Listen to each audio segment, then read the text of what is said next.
Oi, tudo bem com você? Seja bem-vindo ao meu canal. Eu sou a professora Elizabeth Beltrão e hoje nós vamos aprender sobre componentes químicos da célula. A química da vida ela é especial. Primeiro, porque as células elas são fundamentalmente compostas de carbono. Segundo, as células elas são compostas de 70% de água, ou seja, as reações químicas que ocorrem dentro das células, a maior parte delas vão ocorrer em ambiente aquoso. E em terceiro é que a química da célula ela é bastante complexa, que mesmo a célula mais simples tem um sistema muitas vezes mais complicado do que qualquer outro sistema químico conhecido. Bom, a matéria ela é composta da combinação de elementos. Normalmente, os elementos são o hidrogênio e o carbono. Então, são esses dois elementos que são mais abundantes na matéria, que não podem ser decompostos ou convertidos em outras substâncias utilizando meios químicos. E a menor partícula de qualquer elemento é o átomo. Então, são os átomos, né, que vão formar as moléculas que compõem a célula. Mas as características de diversas substâncias, elas dependem da maneira pela qual os seus átomos estão ligados em grupos formando as moléculas. Então, não é só a ligação entre os átomos que formam as moléculas, mas também a forma com que essas moléculas são formadas, certo? A gente vai ver mais para frente nessa aula que existem diversos tipos de ligações e cada ligação é importante para a estruturação, para a confecção dessas moléculas. Bom, a tabela periódica ela possui 92 elementos, certo? Que são naturais, que ocorrem naturalmente na natureza, certo? 96,5% do peso é composto por quatro elementos da tabela periódica, que estão representados aqui em rosa, que nós temos o hidrogênio, o carbono, o nitrogênio e o oxigênio. Então, 96,5% do peso de uma célula corresponde a esses quatro compostos, né? Esses quatro elementos da tabela. Sendo que 99% do número total de átomos de um corpo é constituído desses elementos. Os átomos desses elementos eles são ligados um ao outro por ligações covalentes para formar as moléculas. Então, as ligações covalentes elas são ligações mais fortes. Então, a união desses átomos ocorre através desse tipo de ligação. Duas moléculas elas podem se manter unidas por ligações não covalentes também. Então, as ligações não covalentes elas também são importantes na formação das moléculas. Contudo, essas ligações elas são mais fracas que as ligações covalentes. Aqui nesse diagrama, a gente consegue observar a utilização de energia pela célula, certo?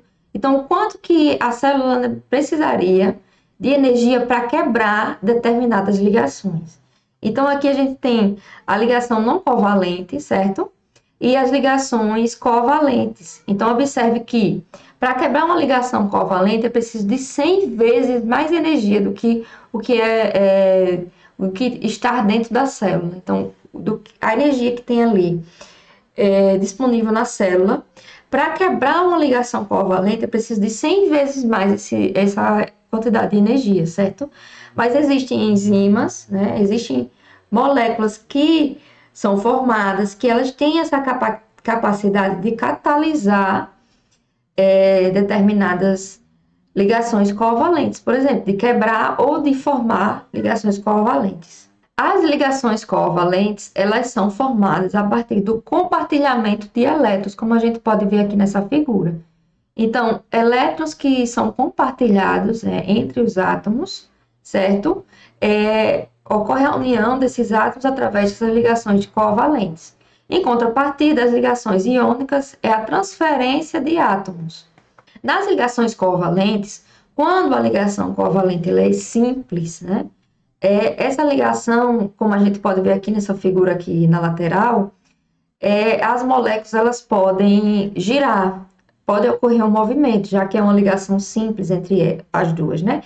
Então, imagina aqui um átomo e um outro átomo, certo? Eles são ligados por uma ligação simples covalente. Essas ligações, elas podem fazer com que as moléculas, né, os átomos, eles girem ali, entendeu?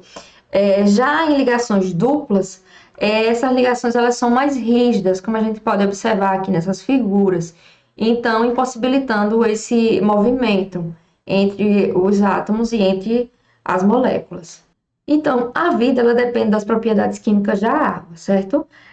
A água ela perfaz cerca de 70% do peso de uma célula. Isso quer dizer que boa parte das reações químicas que ocorrem dentro da célula ocorrem em ambientes aquosos, certo? A molécula de água, como a gente já conhece, ela tem 3 átomos, certo? 2 átomos de hidrogênio, 1 átomo de oxigênio.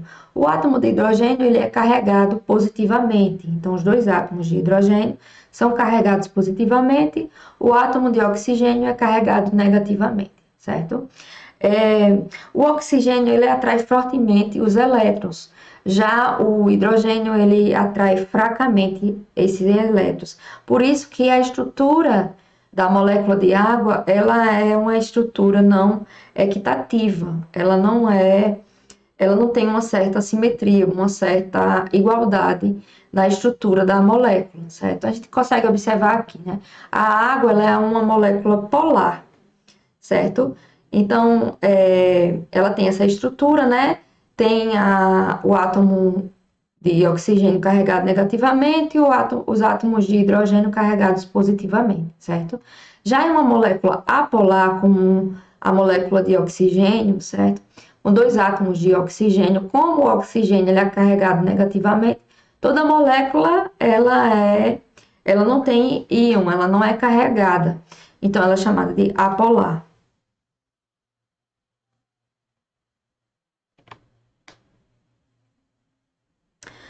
As moléculas, elas também têm essa propriedade hidrofílica, ou seja, são moléculas que elas têm afinidade pela água. Simplesmente isso, né? São moléculas que têm afinidade pela água. Então, vamos ver aqui o exemplo do cloreto de sódio. O sódio, ele é carregado positivamente e, consequentemente, né, a parte negativa, né, carregada negativamente da água, é atraída pelo sódio, que no caso é o oxigênio. Então, observe que acaba ocorrendo uma afinidade, né, entre a água e o cloreto de sódio. Então, a gente considera essas moléculas como moléculas hidrofílicas, que elas têm afinidade pela água, elas são diluídas facilmente em água. São 3 tipos de ligações não covalentes, certo? A gente está vendo aqui 4, mas porque as forças hidrofóbicas, ela não é considerada muito bem uma ligação, mas uma força, certo? Então, são 3 tipos de ligações não covalentes. A atração de Van der Waals, as ligações de hidrogênio e as ligações eletrostáticas.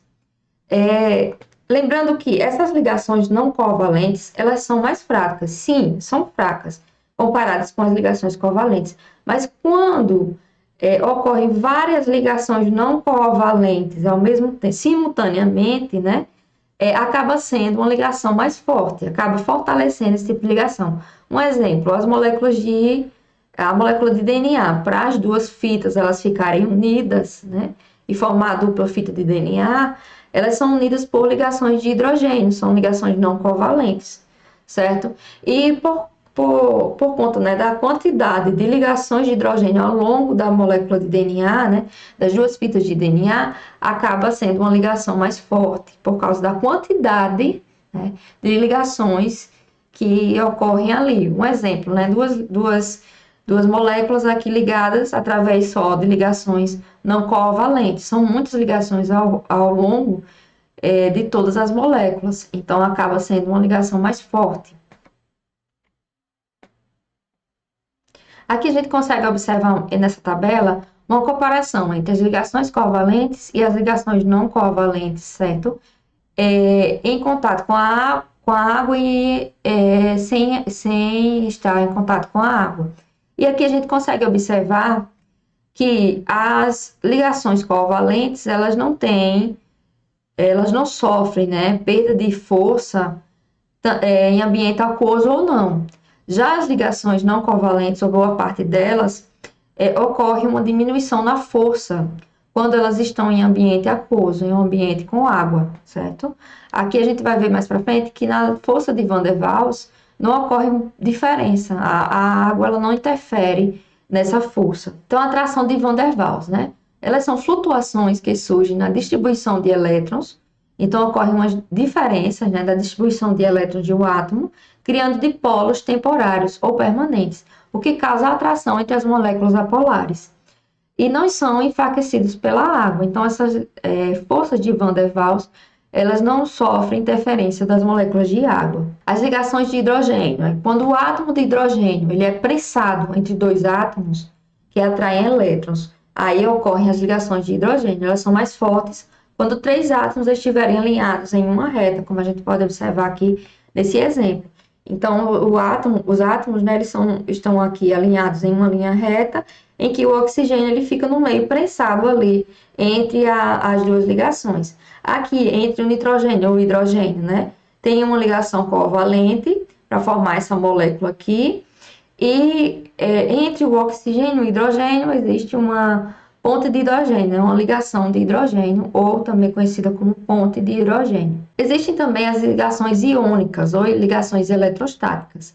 Então, quando um átomo, né, carregado positivamente, ele se aproxima de um átomo carregado negativamente, ocorre uma atração entre esses dois átomos.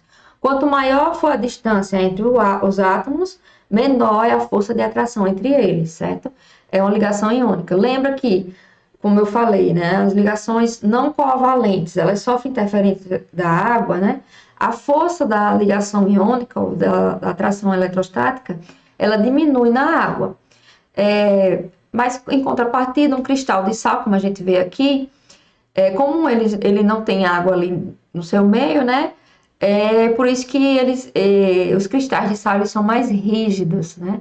Porque as forças iônicas entre os átomos eles são mais fortes fora da água. E temos também as forças hidrofóbicas, que não é bem uma ligação, né? Não é propriamente uma ligação, mas é uma força inespecífica. E a água ela acaba forçando os grupos hidrofóbicos a ficarem juntos. Então, não é um tipo de ligação, né? As moléculas de água que forçam esses compostos, né? Essas moléculas hidrofóbicas, a se unirem, a ficarem juntinhas, porque aí diminui o contato entre as moléculas de água. Então, a atração entre as moléculas hidrofóbicas se dá pela repulsão da água, não porque elas se atraem por elas mesmas e acabam afastando a água, mas por causa da repulsa da água é que faz com que essas moléculas elas se unam e fiquem juntinhas para entrar em mínimo contato com a água que está ali ao redor. Um exemplo de molécula hidrofóbica seriam óleos, os lipídios, né? A gente mistura o óleo com a água, né? E fica aquelas gotinhas dentro da água, né? O óleo nunca se mistura com a água. Algumas moléculas, elas formam ácidos e bases em água. Então, os ácidos, né? A característica dos ácidos é que eles liberam íons hidrogênios ou hidrônios, né? Então, é a capacidade desse composto de ir em contato com a água, ele liberar esses íons de hidrogênio. Quanto maior é a concentração de íons de hidrogênio, maior mais ácida, né, a solução. São classificados como fortes ou fracos, de acordo, né, com a tendência de doar prótons para a água. Então, nós temos os ácidos fortes e os fracos, certo? Mas a característica principal deles, dos ácidos, né, é a liberação de íons de hidrogênio na água, em contato com a água, certo? Essa quantidade, né, de íons hidrogênio, ela é medida pela escala de pH, certo? Então, a escala de pH é uma escala logarítmica, que mede a concentração de íons de hidrogênio em uma solução, certo? Então, nessa escala logarítmica, nós temos tanto os compostos alcalinos como os ácidos, certo? E temos as bases, que é o oposto dos ácidos. Então, a molécula básica, ela é capaz de aceitar um próton de uma molécula de água. Então, a gente tem aqui, né, um íon hidrogênio, a quantidade de íon hidrogênio. Quando a quantidade de íon hidrogênio em uma solução for igual à quantidade de íon hidroxila, essa solução ela é neutra. Ela fica próximo do pH 7, certo? O interior das células é mantido próximo da neutralidade. Então, olhando aqui para essa tabela, né, para essa escala de pH, quando a gente diz que é 7, né, ela está em uma neutralidade, ou seja, a quantidade de íons de hidrogênio ela é igual à quantidade de íons de hidroxila. Quanto maior for, né, o pH, quanto mais alto for o pH, o número de pH aqui, né, mais básica é a solução. Quanto menor mais ácida é a solução. Então, em 7 é o neutro, né? Que ele não é nem ácido, nem básico ou alcalino, certo? Mas conforme vai diminuindo nessa escala, ele vai ficando mais ácido. Então, em 6 é mais ácido, em 5 é mais ácido, até o 1, certo?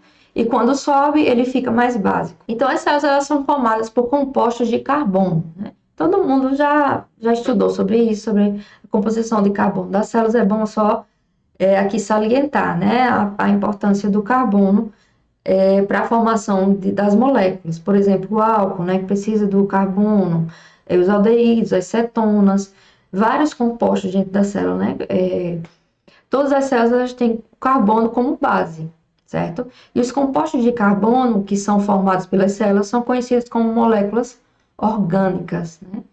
Então, e as demais moléculas são denominadas de moléculas inorgânicas. Só para lembrar, só por revisão, né, desse conteúdo. As células, elas contêm 4 famílias principais de moléculas orgânicas pequenas. Então, aqui nessas moléculas pequenas, nós temos os monômeros, que são subunidades, certo? Essas 4 moléculas pequenas, que são as principais, são os nucleotídeos, os aminoácidos, os açúcares e os ácidos graxos, certo? Então, são esses compostos que são subunidades para a formação de macromoléculas ou de polímeros, certo? Então, as macromoléculas são formadas por monômeros. Exemplo, os açúcares, que são monômeros, eles formam os polissacarídeos, certo? Que são macromoléculas. Os ácidos graxos, eles formam as gorduras, os lipídios, as membranas. Os aminoácidos, que são os monômeros da molécula de proteína, né? Esses aminoácidos, eles formam as proteínas. Os nucleotídeos são os monômeros do DNA. Então, o conjunto de nucleotídeos formam a molécula de DNA, os ácidos nucleicos, certo? A química das células ela é dominada por macromoléculas, que possuem, né, que desempenham propriedades extraordinárias. Então, essas macromoléculas, elas são os polímeros, certo? Esses polímeros, eles são formados pelas ligações covalentes, através dessas subunidades das macromoléculas, que são os monômeros, por exemplo, o DNA, né? Os monômeros do DNA são os nucleotídeos, né? Para formar a macromolécula de DNA. E essas macromoléculas, elas desempenham funções surpreendentes dentro da célula. Por exemplo, podem ser formadas proteínas que desempenham esse papel de enzimas. Que as enzimas, elas são catalisadoras, ou seja, elas formam e também rompem as ligações covalentes. Então, a célula mesmo, ela não tem toda aquela energia, lembra? Para quebrar uma ligação covalente. Mas uma enzima, ela consegue quebrar uma ligação covalente, não é isso? Aqui, a gente consegue observar nesse quadro a estrutura de uma bactéria, certo? Da constituição de uma célula bacteriana. Essa constituição é parecida com uma célula animal também, certo? 70% da célula é composta por água e 30% de substâncias químicas. Então, a partir desses 30%, né, é que entram todos esses compostos que a gente comentou aqui. Então, os íons inorgânicos, moléculas pequenas, fosfolipídios, o DNA, o RNA, proteínas e polissacarídeos, certo? E dentro desses, as macromoléculas, que aí constituem essa quantidade aqui de compostos dentro da célula. E as macromoléculas, né, as moléculas, de forma geral, elas são formadas através das ligações covalentes, não é isso? Mas também é super importante as ligações não covalentes, principalmente para a estrutura, né, para a forma dessas proteínas e dessas moléculas, certo? Então, são essas ligações não covalentes que proporcionam torções e giros na conformação das proteínas e das moléculas, que fazem com que elas ganhem a estrutura tridimensional delas. Sem a formação da estrutura tridimensional, por exemplo, das proteínas, muitas proteínas elas perdem a capacidade, né, de executar suas funções, por exemplo, né, ou então diminui a capacidade delas de executarem suas funções, de serem catalisadoras, por exemplo, sintetizar novas fitas de DNA, um exemplo, né? Então, essas ligações não covalentes fracas, elas são também super importantes né, para a conformação dessas moléculas. Lembrando, como eu já havia dito aqui nessa aula, né, que a quantidade, né, conforme a quantidade for maior dessas moléculas não covalentes, né, em grande quantidade, acaba sendo tendo uma força grande as ligações dentro de uma molécula. E a aula foi essa, né? Espero que você tenha gostado, que tenha tirado suas dúvidas sobre o conteúdo. Curta esse vídeo, siga o nosso canal para nos ajudar a crescer o canal cada vez mais, né? Eu tenho vários materiais de estudos que podem te ajudar agora nessa jornada, né? No início desse ano, agora no finalzinho e no início do ano de 2026. Então, os materiais de estudos que nós vendemos, né? Aqui no Love Microbiologia e também no Resumapa Diabetes, nós temos 2 perfis. São, assim, é um material que eu confeccionei com muito carinho e tenho certeza que vai te ajudar nos seus estudos, tanto agora para o ano que vem, né, no início das aulas, quanto agora, se você ainda estiver nessa jornada aí estudando para as provas. Então, são materiais mais resumidos, são didáticos, são mais coloridos, tem esquemas, tem mnemônicos, tem macetes para você fixar melhor o conteúdo. Então, eu tenho materiais de estudos não só para biologia celular e molecular, mas eu tenho para microbiologia, parasitologia, fisiologia humana e vários outros aí. Então, eu vou deixar o link aqui embaixo na descrição do vídeo. Se você tiver interesse, tiver precisando aí de um material mais resumido, né? Mais direto ao ponto, mais certeiro no que você precisa estudar para suas provas.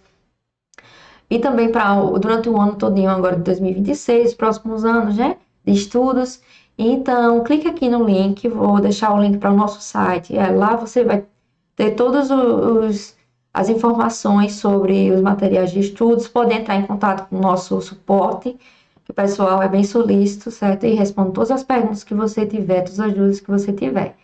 Então, não deixa de clicar aqui e conhecer nossos materiais de estudos.